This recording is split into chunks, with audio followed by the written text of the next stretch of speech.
Donald Trump's deal to end the war in Gaza ignores two fundamental requirements for a lasting peace.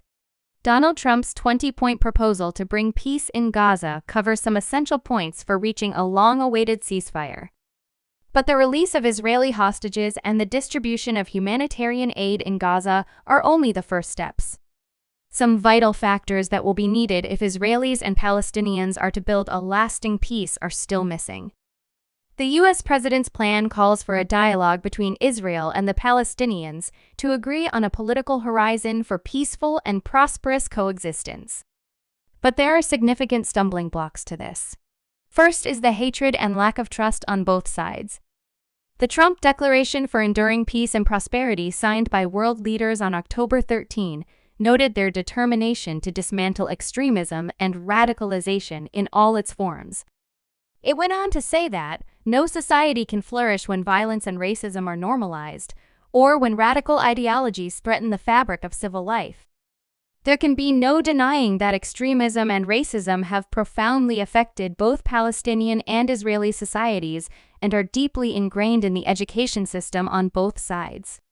Palestinians criticize the Israeli school curriculum for failing to acknowledge the Nakba, the disastrous consequences of the mass displacement of Palestinian people during the 1948 Arab-Israeli War and the lasting trauma it caused. Meanwhile, Israeli authorities point out that Palestinian textbooks often omit any reference to the Holocaust and to Israel as a legitimate state. This lack of acknowledgement of each other's suffering has become deeply entrenched over time, leading to mutual dehumanization, which has created the atmosphere in which violence can flourish. There is plenty of evidence that Palestinian anti-Semitism has become what Itamar Marcus, the director of Palestinian Media Watch, told the U.S. Congress in June 2023, a systematically disseminated ideology that is by now deeply ingrained in the Palestinian national and political identity. In Israel, the growing rhetoric of dehumanization towards Palestinians has taken shape through violence and a troubling fusion of religion and politics. A recent United Nations report, which concluded that Israeli troops were committing genocide in Gaza, highlighted the former defense minister, Yoav Gallant, referring to Palestinians as human animals. The same report quoted the Prime Minister, Benjamin Netanyahu, using a biblical story to justify the killing of Palestinians. In a letter to Israeli troops on the eve of the assault on Gaza, he wrote, "Remember what Amalek did to you." This is a reference to the story from the book of Samuel in which God tells the Israelites to destroy their mortal enemies, the Amalekites.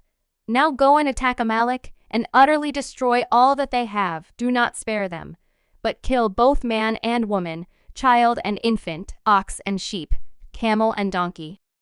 This sort of rhetoric is all the more concerning given that it comes from official voices of a recognized state based, at least formally, on democratic principles.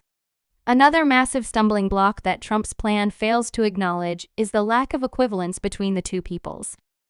The plan insists that lasting peace will be one in which both Palestinians and Israelis can prosper with their fundamental human rights protected, their security guaranteed, and dignity upheld. But Israel exists as a sovereign state, with all that entails. It has a powerful military. It is deeply embedded in global financial and diplomatic systems. In contrast, despite their statehood being recognized by 157 out of 193 UN members, Palestinians enjoy little of the rights that statehood should confer.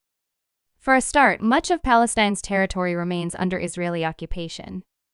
Neither the Trump's declaration nor the 20-point ceasefire plan include any practical action to dismantle Israeli military occupation in the West Bank, nor do they attempt to formulate any realistic program for Palestinian self-determination. As it stands, the U.S. president's plan envisions a fragmented, non-independent Palestine to be administered under the supervision of an external board of peace, with himself as the chair and former UK Prime Minister Tony Blair in some sort of executive role. Netanyahu has said he will resist any moves towards a two-state solution.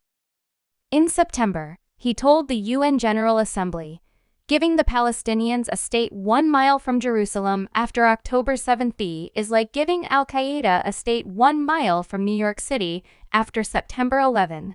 This othering of Palestinians is a thread through Israeli politics which makes mutual empathy impossible. Under these conditions, the well-intentioned international goals of fostering interfaith dialogue between Israelis and Palestinians, full recognition of human rights and security for both sides remains a pipe dream, which one side strenuously